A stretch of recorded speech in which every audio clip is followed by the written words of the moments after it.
কাজ হলো যখন দুই পক্ষের ঝগড়া লাগবে, একে অপরের সাথে ইসলাম করবে, সংশোধন করবে। আর সংশোধন করতে যে সমস্ত উদ্যোগ নিবে, প্রিয় নবী জনাব রাসূলুল্লাহ সাল্লাল্লাহু আলাইহি ওয়াসাল্লামের আদর্শকে সামনে রাখবে। নবীজি যখন দেখতেন দুই পক্ষের মধ্যে ঝগড়া, তখন তিনি ইনসাফের সাথে মীমাংসা করতেন। আমাদের দায়িত্ব কি, যে আমরা যখন পরিবারের মধ্যে অনেক সময় স্বামী স্ত্রী ঝগড়া লাগে, ভুল বুঝাবুঝি হয়, কি হয়? ছেলে বাবার সাথে ভুল বুঝাবুঝি হয়, মেয়ের সাথে মায়ের সাথে ভুল বুঝাবুঝি হয়, বউর সাথে শাশুড়ির সাথে ভুল বুঝাবুঝি হয়। এই শুধুমাত্র এই ভুল তথ্য আদান প্রদানের কারণে এই ঘটনা আমাদের সমাজে আছে না নাই? আজকে বউ শাশুড়ির দ্বন্দ্ব কেন? অনেক পরিবারে এমন আছে যে শাশুড়ি অনেক পছন্দ করে ছেলেকে বিয়ে করায় নিয়ে আসছে।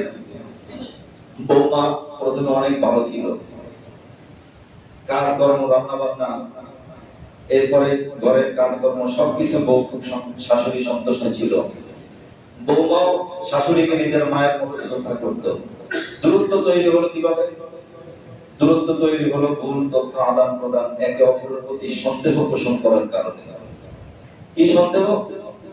আল্লাহ রাব্বুল আলামিন পবিত্র কোরআনে বলেন, লা ইয়াসখার কওমুন মিন কওমিন আসা ইয়াকুনু। একে অপরকে আমরা তখন উপহাস করি। অনেক সময় দেখা যায় বউ কোনো ভুল করেছে, শাশুড়ি সঙ্গে সঙ্গে তাকে ঠাট্টা বিদ্রূপ করে একটা কথা বলে। এই কথা বলে তার মনে একটা কষ্ট দিলাম।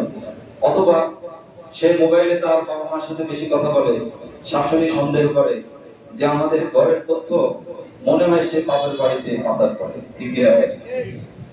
অথবা শাশুড়ি, ছেলে হয়তো দেশের বাইরে থাকে, ছেলের বউ আছে ঘরে, এই ছেলের বউর নামে ওই প্রবাসের ছেলের কাছে তখন বিভিন্ন প্রকার মিথ্যা অথবা বানোয়াট তথ্য তিনি উপস্থাপন করেন। এরকমও শাশুড়ি আমাদের সমাজে আছে, আছে না নাই? তো এই কারণে আজকে সমাজের বাস্তবতা এটাই যে কোরআনুল কারীমের সূরা হুজুরাতের এই আদবগুলো যদি আমরা মেনে চলতাম, আমরা যদি উপহাস পরিহার করতাম, ঠাট্টা বিদ্রূপ পরিহার করতাম, এমনকি আমাদের মধ্যে একটা প্রবণতা এমন রয়েছে যে আমরা যখন কাউকে সম্বোধন করি, তার ভালো নামটা আমরা উপস্থাপন করি না, তার নামের সাথে এমন একটা মন্দ বিশেষণ লাগিয়ে দেই, এত খারাপ একটা বিশেষণ লাগাই যে ওই এলাকায় অমুক লোক আছে, ওর নাম হলো এটা, মুখ দিয়ে আর উচ্চারণ করলাম না। যেমন এক একজনের নামের সাথে আমরা খারাপ একটা বিশেষণ লাগাই দিই, ঠিক কিনা বলেন? আল্লাহ রাব্বুল আলামিন এটা নিষেধ করেছেন।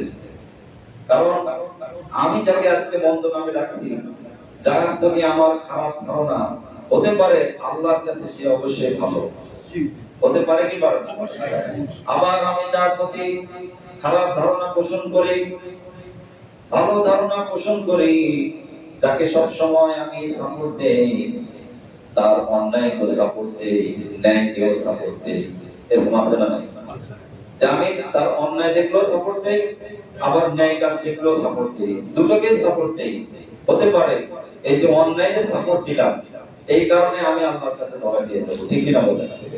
এজন্য মুহতারাম হাজিরিন, সামাজিক শিষ্টাচারপূর্ণ এই কথাগুলো আজকে আমাদের বেশি বেশি আলোচনায় আসা দরকার।